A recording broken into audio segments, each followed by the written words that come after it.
Hi everyone, welcome back to the channel. I am sat here in my new Volkswagen ID.4. I've been meaning to make this video now for a while. I've had the car for 2 months. No, nearly 3 months. And I've been meaning to make a review, but I have wanted to wait a little while just to make sure that what I'm saying is right and just to give me a bit of time to see if I encounter any problems. So, without further ado, I'm going to run you through the good, the bad, and everything in between about the Volkswagen ID.4. This is the current ID.4 model. It's on a 2025 plate. I got it in August this year, like I say, nearly 3 months ago now. So everything is up to date with the current specs that you would get should you order this car from factory. So let's get into it. So here are the headline specs. The Match Pure comes with a 52 kilowatt hour battery, which produces a range of around 222 miles, as quoted by Volkswagen, which has been pretty accurate so far. It produces 170 horsepower, and that will propel you from 0 to 62 miles per hour in around 9 seconds, with a top speed of 99 miles per hour. It has a max charging power when connected to DC of 145 kilowatts, and that is enough to charge the car in around 25 minutes from 10 to 80%. And in terms of size, the boot capacity is 543 litres, which is pretty good for its class. So now I've shown you the key features of the car in terms of batteries, performance. I mentioned the boot capacity, which I'll show you in a few minutes. I just wanted to give you a quick whiz around the interior of the car so you can see what we are working with. So, what do we have? This, and excuse the mess, this is the same as the Peugeot review that I did a little while ago. Everything is real here. We don't clean cars just for review, so apologies for the Mackey's cups, but they are there. So what do we have? I'll start over here. We have some your window switches on the door. You'll notice there are only 2, which I will touch on in a little bit. You have your light controls in this little panel here, and you've also got your screen heating, so front and rear, and fog light controls. So that's all on this little haptic touch panel.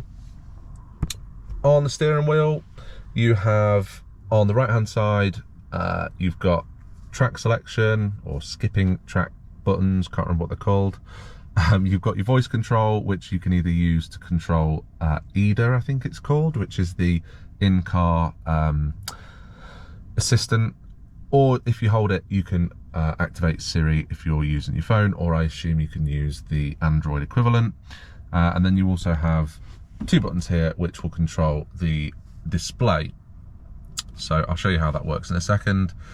This is the driver's display, which is very small, but it kind of works. You obviously get better visibility out the front of the car because you've not got loads of stuff in front of you.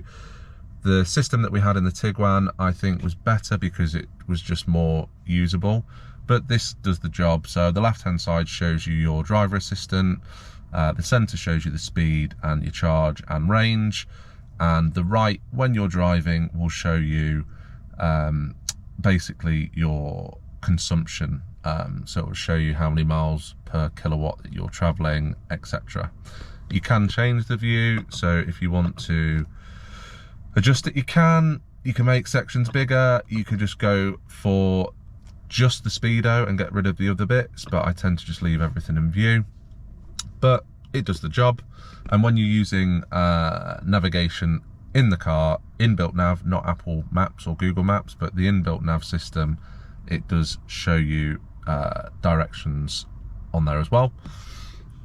This side of the steering wheel, we have the cruise control. So the car comes with adaptive cruise, which is pretty handy. It will latch onto the car in front via a radar, I believe, and it will keep your speed consistent. It will brake for you, it'll accelerate for you. It's really, really handy if you're in traffic or if you're on the motorway. Really, really good.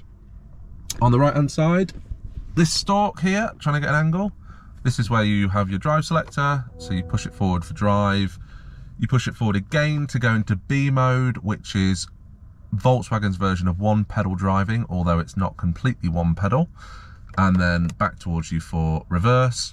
And whilst we're in reverse, I will show you the reversing camera, which is pretty decent. Obviously the screen you'll see is big. I'll touch on that a bit more in a second. But you've got reversing camera and front and rear sensors. And then you just push park to turn that back off. The left hand side, this has taken a little bit of getting used to because everything is contained within this. So you've got your indicators, you've got your rear wiper, you've got your front wiper, which is just on auto, and then you've got your windscreen wash on the end of the stalk as well. So there's quite a lot held within that one stalk in the car. And then this is the infotainment screen, which is one of the major upgrades on the current ID.4 model versus the first generation that came out in 2020. The previous model had a much smaller screen. I think it was about 8 inches. I can't remember how big this one is, but it's definitely bigger than that. It's really, really crisp. It's really, really responsive. Software seems to work pretty well. So I think they've ironed out a lot of the problems that they were having with the previous generation, and I've obviously replaced it with something much better, which is great. This has everything in that you'd usually expect.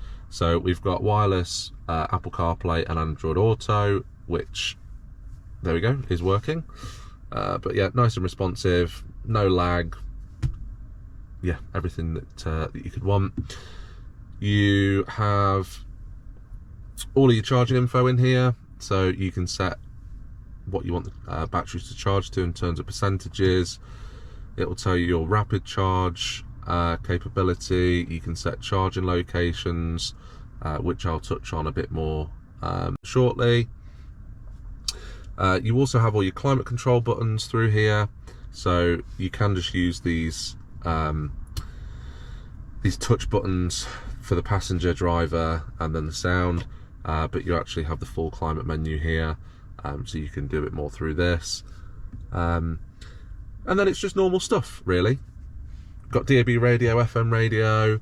One of the other cool things that you have in the Volkswagen system is Air Console, which is completely and utterly unused in my household at the moment, but hopefully when the kids get a little bit older they'll be into with bit of noise.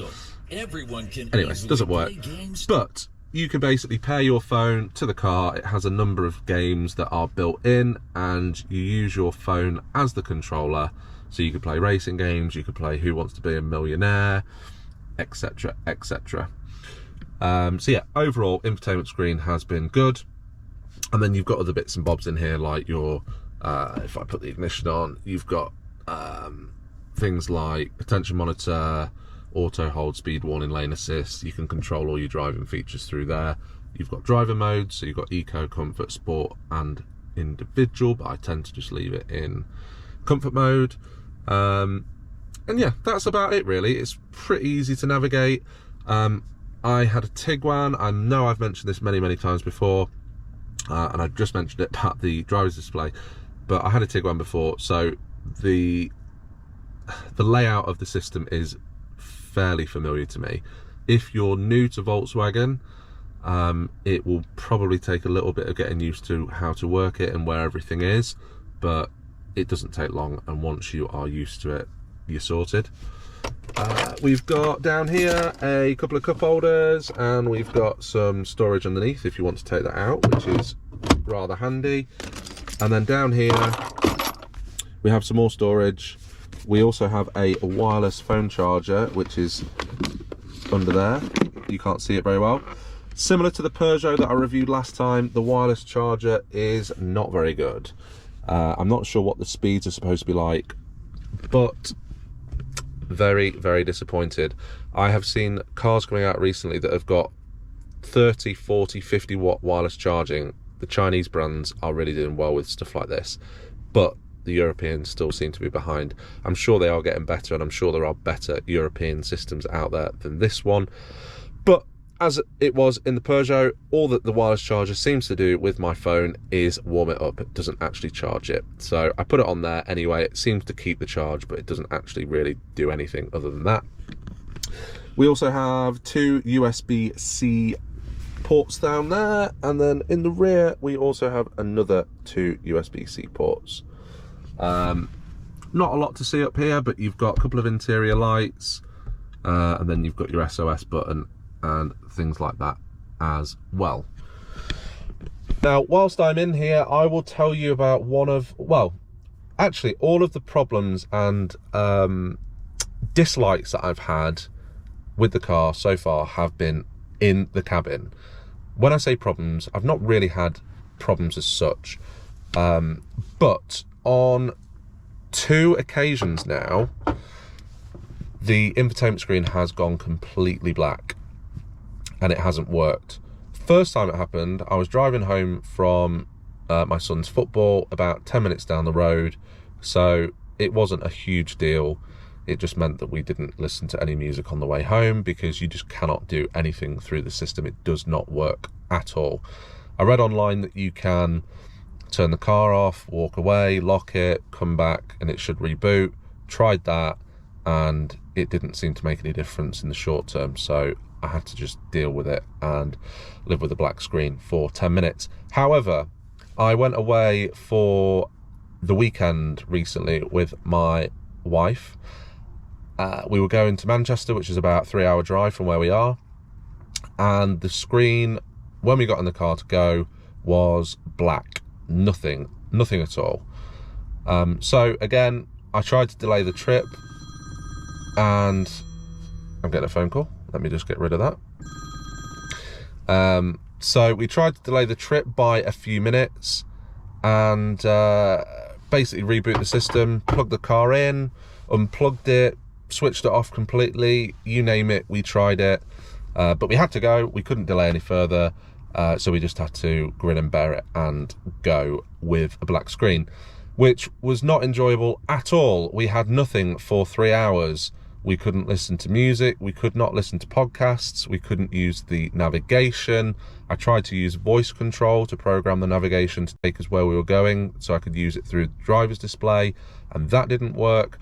So basically, I had to resort to using my wife's iPhone for entertainment and navigation purposes for the whole journey, which was less than ideal, as I'm sure you can imagine. I'm not sure if that's a common fault. So if you are a Volkswagen ID.4 driver and you're watching this, please let me know in the comments if you've had the problem, and if so, how you've rectified it. All that I've seen to work really is leave the car for a prolonged period. So both times after football, I didn't drive the car again that day, and I got back in the morning and it was working. And likewise, when we went away, I plugged it in when we got to the destination. I left it for probably 4 or 5 hours, went back to move the car in the car park, and it was working again. So it looks like time is the thing that fixes it, but sometimes you just haven't got the time to do it.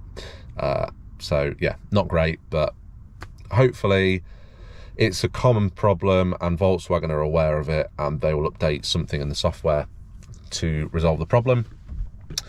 The other thing that I've not liked particularly, and it's not a huge issue, are the controls for the windows and the locking aren't the best. So you'll see what I mean. So these 2 buttons, there's only 2, they control the front and the rear windows. So if you want to control the rear, you have to touch this little haptic button to light it up, and that will then control the rear windows, and then press it again to turn it off. It would have been far easier for them to just put 2 other buttons in. I'm sure there's a reason that they've done it, but I don't think it's very well designed. Likewise with the lock-in buttons, they're just... when I first got the car, I couldn't seem to master pressing them, and they would work sometimes and not other times.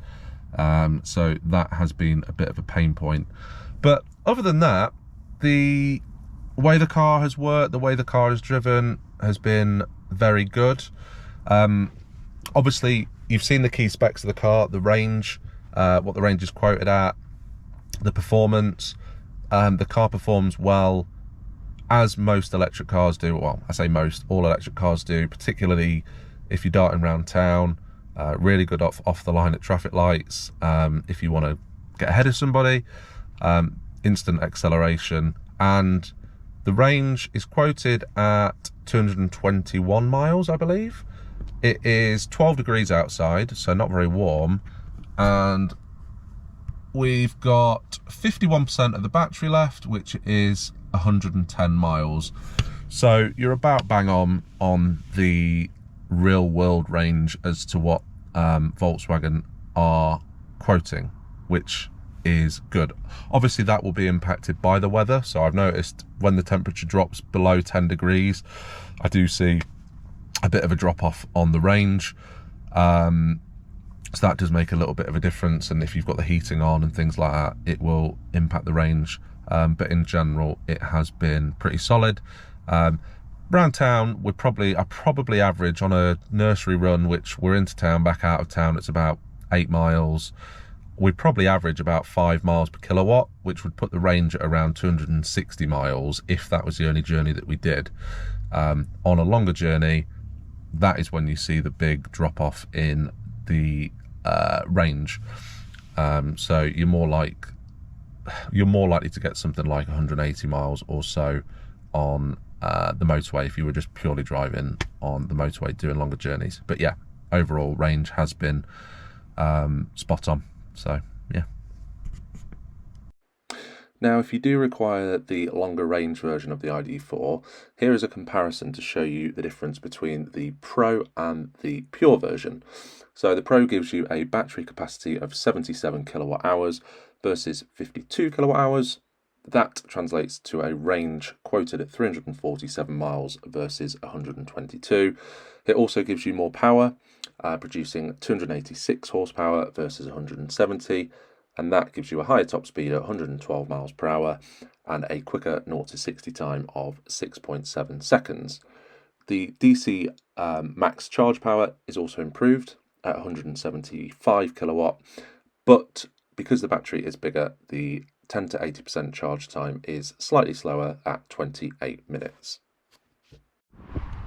So you will have to excuse the wind and the car noise, but here's a quick walk round of the outside of the ID.4.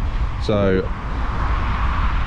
this is in Grenadilla Black. On the Match version, you do get free metallic paint. I believe the choices are black, white, blue, 2 shades of blue, a red, which is an extra charge, a silver, and then you can go for the flat moonstone grey if you wish. Comes with the 19-inch, I think it's the Hamer alloys, or Hamer I believe, which are the same on both this version and the Pro version. And if we nip round to the rear, I will show you the boot capacity, which, as mentioned, I mean, as always, excuse the mess, but as mentioned, the boot capacity is 543 litres, so more than enough. We've taken the parcel shelf out because we had a trike in here which we needed a bit more space for, but yeah, in general, absolutely fine for what we need. It fits prams, bikes, trikes, golf clubs, you name it, it fits.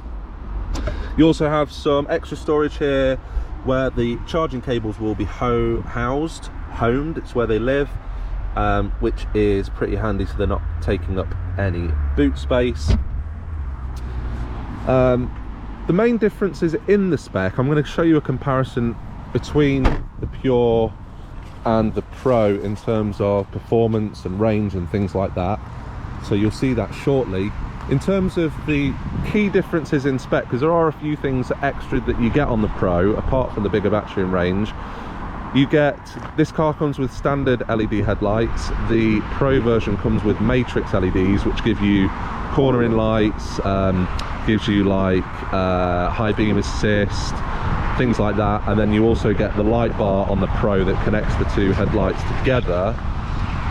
And then the only other real difference with the Pro is you get the electric tailgate with virtual pedal, which is pretty handy, but this car does not have it. I'll also show you the rear space. So you'll see I have two. This one is a 360 car seat, so big and bulky. You've got doors that open nearly to 90 degrees, but plenty of room for car seats. I'm 6'2", 6'3", and my car seat is in its normal position and I'm not uncomfortable, which is something that I used to experience in both the Peugeot and the Tiguan. And then if we come around to the other side, we've got another big bulky car seat with plenty of space. So yeah, overall it's not the most exciting looking car, but I think it's quite nice. So overall, I really like this car. I know I've mentioned that I've had a couple of problems with the infotainment screen, but it's not a massive deal. It's more of an inconvenience than anything. But overall, I really like this car. And I think the main thing that you would need to decide really, if you are watching this video to see what the ID.4 is really like, is you'd need to decide whether or not you need the Pure version, which this is, with the range at 220 miles, or whether you really need to go for the longer range version, the Pro version. Like I said, there's not a lot of differences between the two in terms of the actual spec, but obviously the big difference is going to be the battery range. Now, if you do similar journeys to what we do, we probably average 20 miles a day. We'll do the occasional long journey on a weekend if we're going to see my parents, or if we're going out for the day with the kids. But in general, Monday to Friday, we're doing 10, 20 miles a day, which is, this car is like, you don't need any more range than what this has when you're doing that many miles. If you're doing longer journeys more consistently, then I would definitely consider the Pro version instead. Full transparency, this car that we've got, the contract that we have, it's 4 years, it's a 4-year lease, it's a personal contract hire, 1 month initial payment, 10,000 miles per year. We are paying £343 per month. That does not include maintenance, but I think for what this car is, that is a fantastic deal. Now, they're not quite as good now, but they have improved slightly recently, because this car does get the EV grant from the government, I believe. So the deals are still pretty good on the Pure, and there are still some good deals knocking around on the Pro version as well. And just to put that into context, the Tiguan that I had previous to this, which went back in May, we were paying originally, in fact, actually no, we'll go for the contract that we ended up getting, because we adjusted it slightly partway through.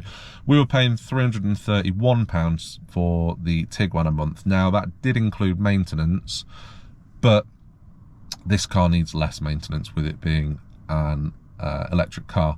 So we're paying very similar price to what we were for the Tiguan in terms of lease cost. Obviously, we're going to have to pay for the maintenance on top of that, but still very similar. But obviously, we're saving massively on fuel.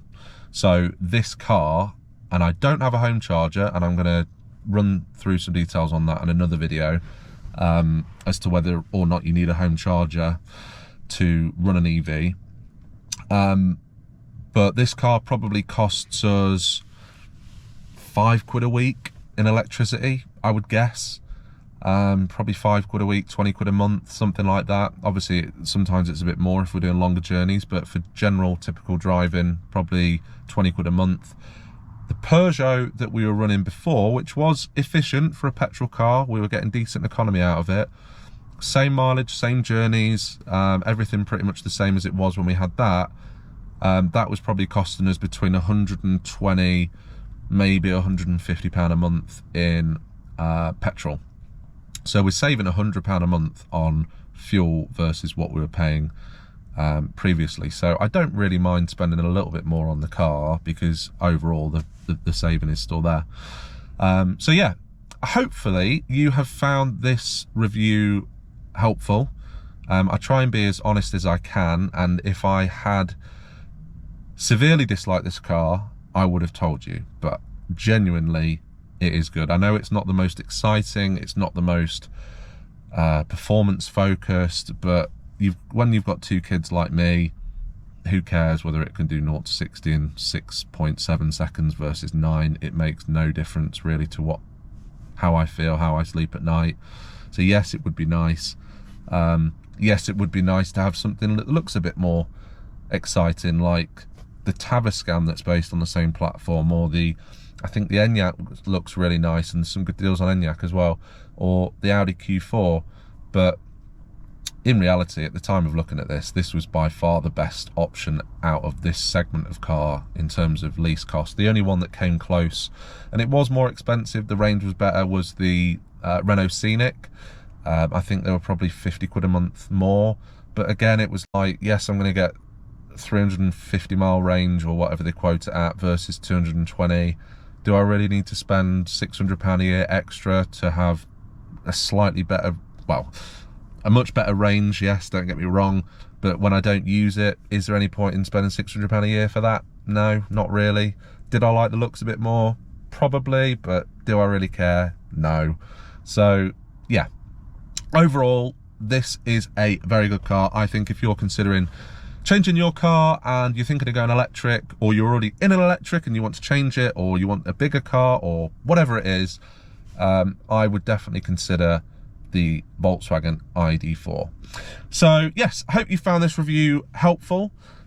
Please like the video, it really helps. Please subscribe to the channel, and I'm going to try and get some more cars to review as and when I can. So see you soon.